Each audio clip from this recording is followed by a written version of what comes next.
Hello guys, welcome back to my channel. Tuni khwai video de cha helena. Pana video hong hi in chi choi le phat sona kuna ni ki tup jing le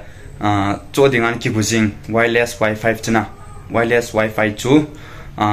tuni khu chun ka hin ki la ta ina chi wifi wang hi le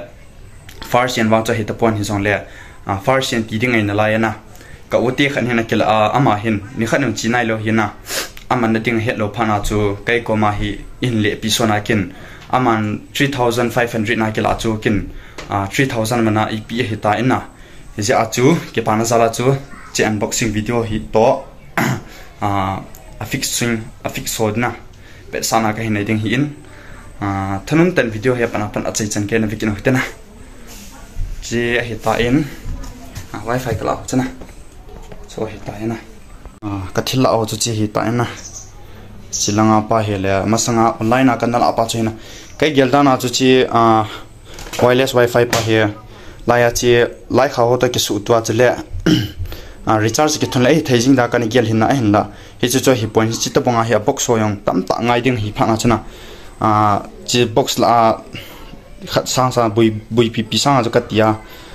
chi mama hena 3000 a chu ka hin ki la hi ta ye nei mana wang ka hin ki lai poina kam no hi net ma ki su mobile ji a hi alo thelewa cha ka hin ki la hi in ni chen nei man i mana ki la he ti in ani gel po ti chu kan he sa ma san hi to na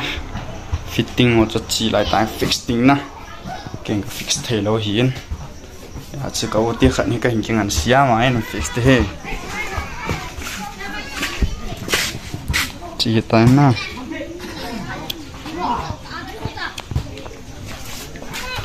lại cũng chung là hệ số tu tiếng hệ plus tụ cái lo tôi hiện tại phát trong cái fix site tan na cả cái số tu mấy là lại hiện wifi hồ vang chỉ này bồi room xuống rồi chọn điều ai ta hệ cái gì na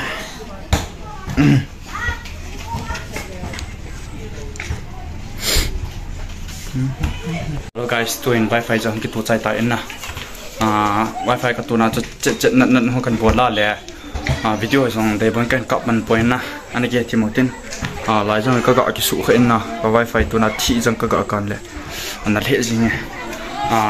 ichi ho tunya ki mang pen cho he la chi box chi pen ha ki mang na chong le fiber chi pen ha ki mang in chi pen wa he ki mang poi chi he le na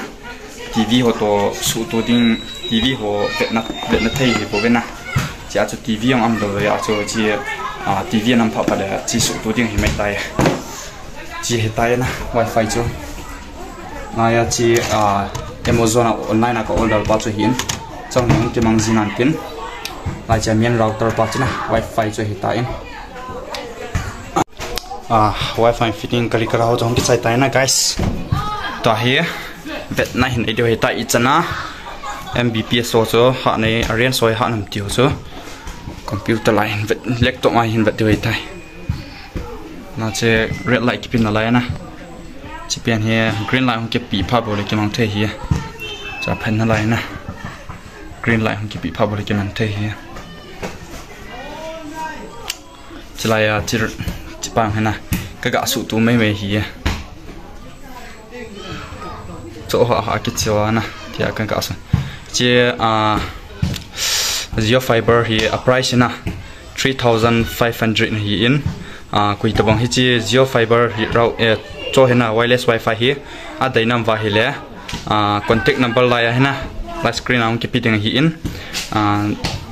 nan ki sai theo he ti cho kan he san he location wa hi le KMC na KMC hi kampu pilang KMC ti cho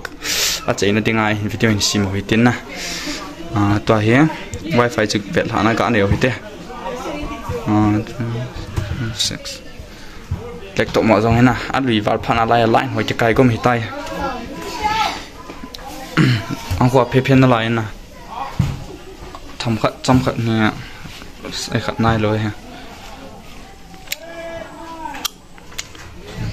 and the star ta không nghe thấy ta na, ai green light na, green light hong ki ta in ta ho ki mang thei ding ta angan ta ve chang zep tal le du chai okay finally na chila hi chi kai no hina guys ka khusung kan nam lai wa kai no cho hi ta na lo si war je ai ta he war people la kamang hi mama ki bol ji la na computer work thum laptop hoa thilo ki bola le fun wifi me me ai thailo ja chana kho ta ka hin ki la hi in no nai no lo hang ga be te che wifi ki ko ne ki ko le lo ti ha okay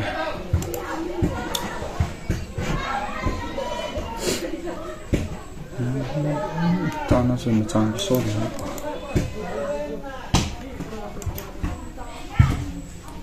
okay that's all na guys.